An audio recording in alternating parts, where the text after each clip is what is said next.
بسم الله الرحمن الرحيم الحمد لله والصلاة والسلام على أشرف المرسلين محمد وعلى آله وصحبه وسلم السلام عليكم ورحمة الله وبركاته ليرمي بصل بجري يجري. Уважаемые братья, уважаемые сестры, сегодня, по воле Всевышнего, мы расскажем о том, как узнать, что Аллах тобой доволен. Можно ли об этом узнать? По этому поводу учеными-алимами проделана очень большая работа. Мы узнаем об этом из Корана, и в хадисе посланник Всевышнего, саллаллаху алейхи вассалям, говорит об этом. Ты знаешь, когда Аллах доволен тобой, когда Он говорит о тебе. Это время, когда тебе прощаются грехи. Аллах говорит в Коране: «Вы упомянули обо мне, я вас тоже упомяну». Любовь Аллаха имеет свои причины и свои признаки, которые являются словно ключами от двери. Среди причин можно упомянуть следующее. Следование пути пророка, да благословит его Аллах и приветствует, ведь Всевышний Аллах в своей благородной книге говорит: «Скажи, если вы любите Аллаха, то следуйте за мной, и тогда Аллах возлюбит вас и простит вам ваши грехи, ведь Аллах прощающий, милосердный». Один алим сказал, что он знает время, когда Всевышний упоминает его. У него спросили, как же он знает об этом. Алим ответил, что узнает об этом по аяту Корана. Аллах говорит: «Упоминайте меня, я упомяну вас». Пусть это будет связано с намазом или дуа, с дачей милостини, совершением тоба, покаяния, с твоим добрым отношением к людям и соседям, с упоминанием Аллаха, с посадкой саженца, разницы нет, лишь бы ты совершал действие, разрешенное в исламе, за которое ты можешь получить вознаграждение, то ты упоминаешь Аллаха. Пока ты делаешь эту работу, знай, что Аллах упоминает тебя. Каково значение упоминания? Всевышний по своей милости говорит о тебе. Он говорит, что приготовил для тебя рай. Аллах говорит своим ангелам: «Я люблю его, и вы его любите». Знай, о раб Аллаха, пока ты совершаешь благие дела, Всевышний упоминает тебя. Поэтому алим сказал, что он знает, когда Аллах упоминает о нем. Да будем мы из их числа. О те, которые уверовали, если кто-нибудь из вас отступит от своей религии, то Аллах приведет других людей, которых Он будет любить и которые будут любить Его. Они будут смиренны перед верующими и непреклонны перед неверующими, будут сражаться на пути Аллаха и не будут бояться порицания порицающих. Аллах сказал в Коране о своих близких авлиях. Один из них салафи, он так говорит о любви к Аллаху. Мне казалось, что в жизни сначала ты полюбишь Аллаха, затем Аллах полюбит тебя. Ты каешься, и твое покаяние принимается. Я так думал. Когда я читал аят Корана, я понял, что это не так. В Коране Аллах говорит: «Всемогущий Аллах приведет один народ, будут какие-то люди, их будет любить Аллах, и они полюбят Аллаха». Затем Аллах говорит: «Самое главное, что Аллах вас полюбит. Когда их полюбит Аллах, то и они его полюбят». Тогда я узнал, что только после того, как тебя полюбит Аллах, ты можешь полюбить его. От человека ничего не зависит. Один авлия привел слова салафи. Мне казалось, если ты сделал тоба, покаяние, то его принимает Аллах. Но вот что говорит в одном аяте Корана Аллах. После того, как Аллах рассказал о людях, которыми был недоволен, Он повел их на покаяние, чтобы они сделали тобу. Аллах внушил им покаяние, и тогда они покаялись. Тогда я узнал, что сначала Аллах прощает тебя, становится довольным тобой. Ты сделаешь тобу, покаяние, только после того, как этого захочет Аллах. Любовь Аллаха – это свет, без которого ты оказываешься в глубокой темноте. Это исцеление, без которой сердце останется больным. Это сладость жизни, без которой она будет заполнена тревогами и печалями. Любовь Аллаха – это дух веры и деяний, положений и состояний. Это то, без чего все становится просто телом, без души. В аяте Корана об асхабах Аллах говорит: «Аллах остался доволен ими, и они довольны Аллахом». И там Аллах поставил себя впереди. Сначала Аллах стал доволен ими, затем они стали довольны им. Аллах не говорит: «Они были довольны мной, и я стал доволен ими». Он не утверждает: «Они раскаялись, и я принял их покаяние». Он не говорит: «Они меня полюбили, и тогда я их тоже полюбил». Он вывел себя вперед.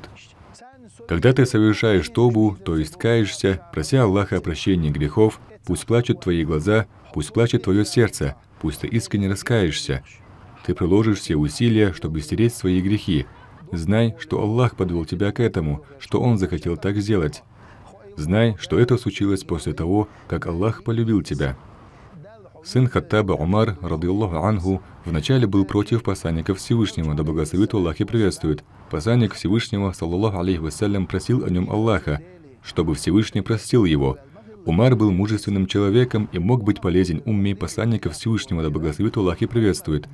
Аллах ответил на просьбу пророка и дал ему Умара. Мы знаем, каким человеком был сын Хаттаба Умар, радийаллаху анху. Посланник Всевышнего, да благословит Аллах и приветствует, просил своего умирающего дядю Абу Талиба, отца Али, произнести слова шахады, чтобы он был в числе спасенных. Он просил Абу Талиба сказать «Ля иляха илляллах», наклонившись к его уху, но Абу Джахиль и другие враги ислама и посланника Всевышнего, да благословит Аллах и приветствует, отговаривали Абу Талиба, чтобы он не говорил этих слов. Он так и умер, не сказав слов шахады. По этому поводу Аллах говорит в Коране: «О Мухаммад, саллаллаху алейхи вассалям, не ты исправляешь и наставляешь того, кого ты любишь. Это делаю я, ибо я исправляю и наставляю того, кого люблю». Если бы Аллах возлюбил его, если бы Он захотел, чтобы Абу Талиб сделал шахаду, если бы Аллах был бы им доволен, Он бы произнес эти слова. Абу Талиб сказал бы, что Аллах един и Мухаммад его пророк, саллаллаху алейхи вассалям. Все в руках Всевышнего Аллаха. Он поступает по своему желанию. Исправится лишь тот, кого исправит Аллах. Мы стараемся правильно поступать, совершать благие дела. Мы все время должны просить Аллаха, чтобы мы были из числа Его любимцев и любящих Его, из тех, кто покаялся, из тех, кого Аллах привел к покаянию, из тех, кем Он доволен, и из тех, кто согласен с Его решением. Вот так мы должны просить Аллаха.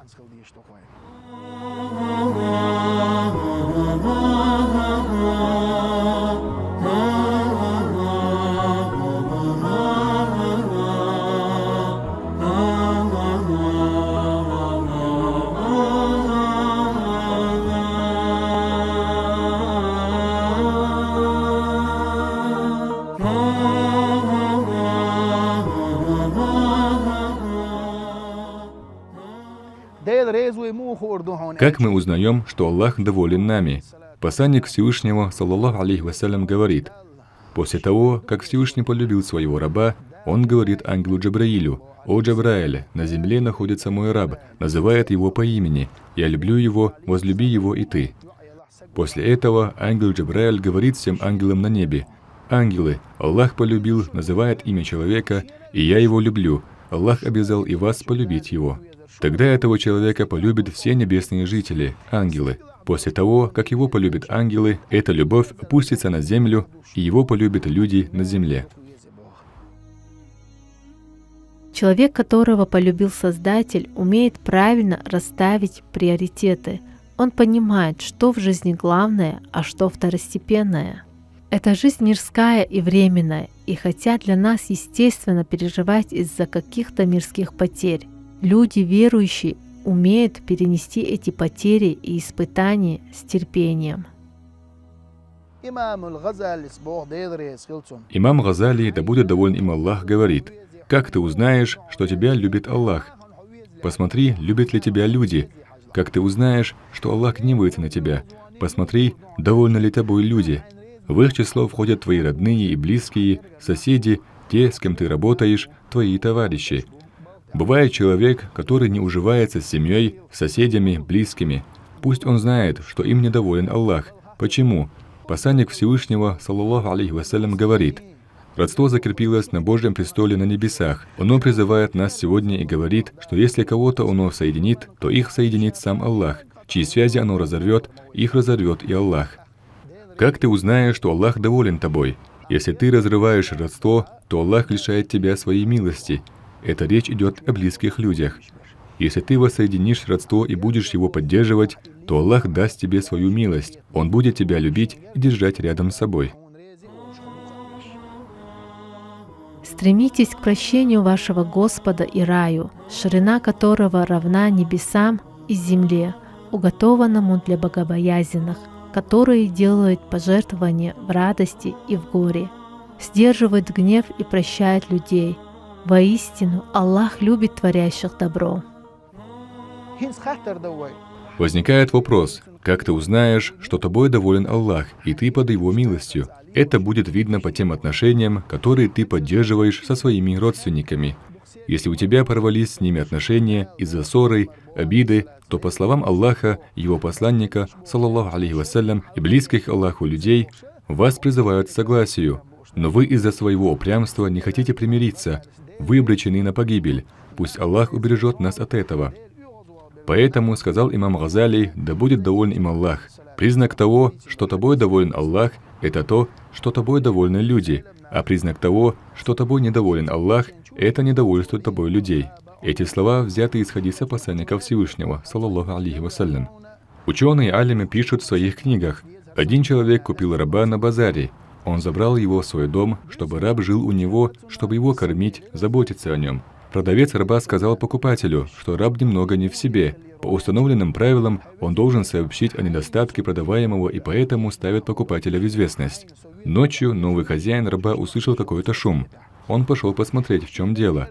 Хозяин увидел, что его раб молится, и молился он так: «О всемогущий Аллах, прости меня ради того, что ты меня любишь». Хозяин подумал, что раб действительно умственно нездоров, как можно так молиться. После того, как раб закончил молитву, хозяин его спросил: «Как ты странно молишься? Ты говоришь, прости меня ради твоей любви ко мне. Откуда ты знаешь, что Аллах тебя любит или нет?» Раб ответил: «Послушай меня. Когда люди спали, Аллах разбудил меня. Он заставил меня совершить омовение и помолиться в то время, когда люди спали. Я обращаюсь с просьбой к Аллаху, когда люди спят. Если бы Аллах не любил меня и был бы недоволен мной, разве я бы совершил все это? Разве Аллах позволил бы мне сделать поклонение, если бы не любил меня?» Таким образом, этот раб раскрыл, как его любит Аллах.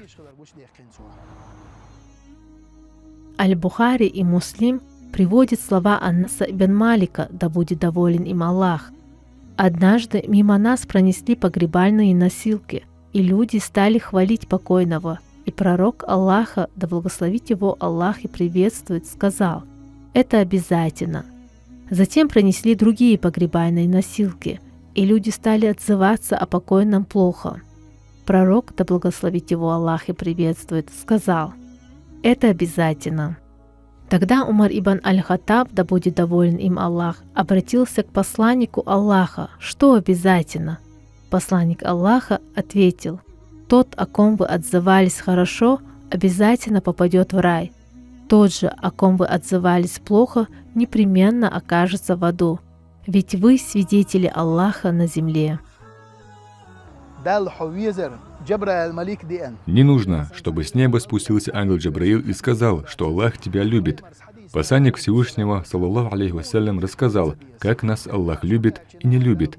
Авлия донесли до нас сообщение о любви Аллаха к нам, а также поведали, когда Он нами недоволен. Если ты живешь по тем правилам, о которых мы говорим, то Аллах тебя любит. Человек, который совершает намаз, говорят, общается с Аллахом. Представляете, между молящимся и Аллахом нет никакой завесы, нет препятствия. Когда человек читает бисмилля, то первая половина молитвы – это восхваление Аллаха, а вторая половина – его дуа к Аллаху. Во время произнесения дуа, как это подтверждает посланник Всевышнего, саллаллаху алейхи вассалям, Аллах говорит: «Дал тебе». Когда молящийся говорит «Ихдинас сирата мустаким», Аллах, направь меня на истинный путь, Он отвечает: направил. Посланник Аллаха, саллаллаху алейхи вассалям, сказал, что любовь к тебе людей – это признак любви Аллаха к тебе. Еще посланник Всевышнего, да благословит Аллах и приветствует, сказал: если ты соблюдаешь суннат и следуешь за мной, то мы вместе будем в раю, и я тебя люблю. Если ты следуешь за посланником Всевышнего, саллаллаху алейхи вассалям, это значит, что тебя любит Аллах. Посланник Всевышнего, да благословит Аллах и приветствует, говорил своей умме, чтобы в пятницу читали салават на него. Этот салават дойдет до него, его донесут ангелы. Этот салават понесут только после того, как о тебе вспомнит Аллах. Асхабы спросили у посланника Всевышнего, саллаллаху алейхи вассалям: «О Расуль Аллах, после твоей кончины разве земля не съест тебя, и ты не исчезнешь?» На что он ответил: «Аллах запретил земле уничтожать тела пророков, поэтому я буду таким, каков я есть. Салаваты, которые вы будете читать, будут приносить ко мне на могилу». Всевышний доволен тобой, Он тебя упоминает, когда ты помогаешь своему брату-мусульманину. Посланник Всевышнего, саллаллаху алейхи вассалям, говорит: «Всемогущий Аллах помогает своему рабу, пока этот раб помогает своему брату-мусульманину». Уважаемый брат, уважаемая сестра, знаете, если вы полезны людям и помогаете им, Аллах доволен вами, вы находитесь под Его защитой, Аллах бережет вас, Он вспомнил о вас. Не останавливайся в оказании помощи людям. Как сказал посланник Всевышнего, саллаллаху алейхи вассалям, Аллах тебе помогает до тех пор, пока ты помогаешь. Кому? Брату-мусульманину и сестре-мусульманке. Нет разницы, близкие они или далекие. Кто самый лучший? Спросил посланник Всевышнего, саллаллаху алейхи вассалям. Тот, кто хорошо относится к людям. Какое самое лучшее поклонение Всевышнему?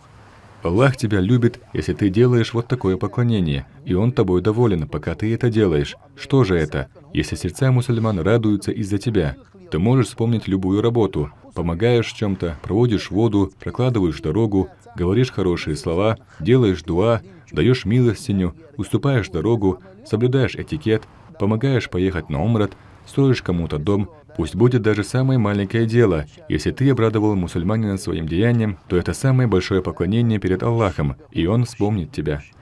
Пусть мы будем из числа тех, кого любит Аллах, из числа тех, кем Аллах доволен. Пусть мы будем из числа тех, кого упоминают ангелы до судного дня. В этот день пусть мы восстанем с людьми, которых любит Аллах, и с теми, которые любят Аллаха. Вальхамдулиллахи раббил аламин.